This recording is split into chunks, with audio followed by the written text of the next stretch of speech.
mianatra eo a-tongotry Jesosy isan'andro.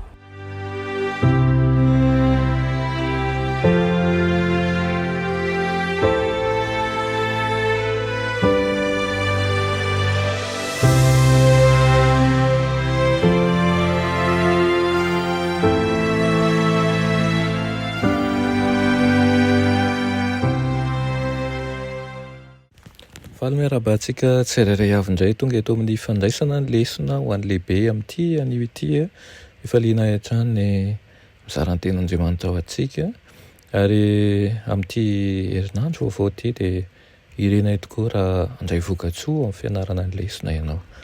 Aloha handerantsika ny amin'ny lesona anio dia hivavaka isika.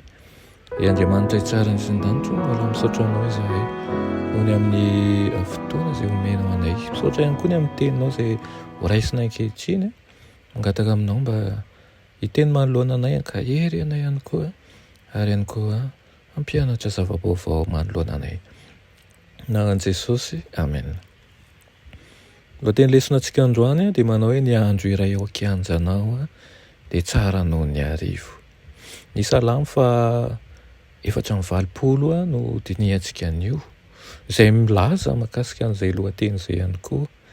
Maniry sy reraka ny mpanao salamo ny hanao ny fitoerana masina ho fonenana mandrakizay mba hahafahany eo akaikin'Andriamanitra mandrakizay. Ny fisian'Andriamanitra velona dia mahatonga ny fitoerana masina ho toerana miavaka. Ao amin'ny toerana masina ny mpivavaka dia afaka mijery ny hatsaran'i Jehovah ary ho afa-po amin'ny hatsaran'ny tranony. Ao amin'ny salamo fa 420 ny fahasambarana tsy manam-paharoa dia azo amin'ny fifandraisana amin'Andriamanitra izay ahitana ny fiderana azy.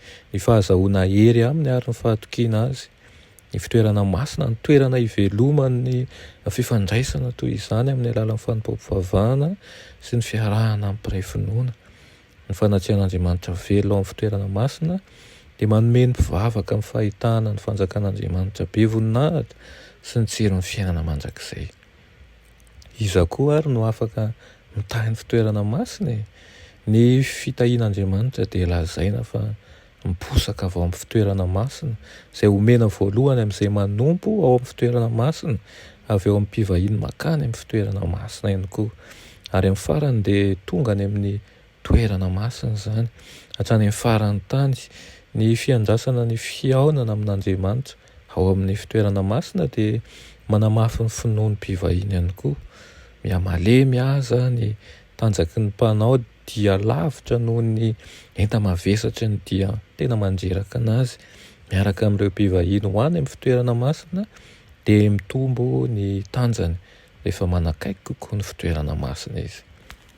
Na dia ny sorona ara-batana tao amin'ny fitoerana masina aza ny zanak'Andriamanitra dia mbola mitondra marika ny fitoerana masin'Andriamanitra ny zanak'Andriamanitra amin'ny alalan'ny fiainana mendrika izay mampiavaka ny olo-marina izay miditra ao amin'ny fitoerana masin'i Jehovah.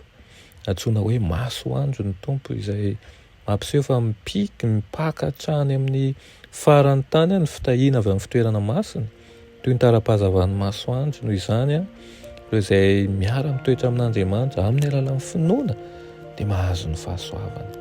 Ireo izay miara mitoetra amin'Andriamanitra amin'ny alalan'ny finoana ihany koa naiza misy azy dia mahazo ny fahasoavana. Iriko mba ho aminao zany amin'ity anio ity dia raisy fa tena zava-dehibe ny fanananao an'i Kristy. Fahasoavana miampy fahasoavana ny andro iainanao, fahasoavana miampy fahasoavana ny ireo rehetra manodidina anao. Amen. Raha ny malala tsara indrindra mbola misaotra anao izay ny amin'izany lesona menao anay anio izany. Misaotra Tompo izay manome zavatsoa anay mandrakariva.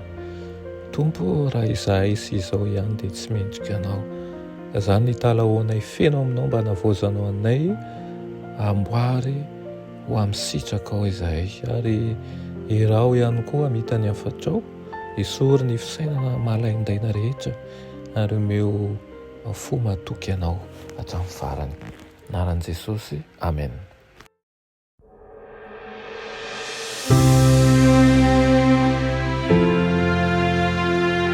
mianatra eo an-tongotry Jesosy isan'andro.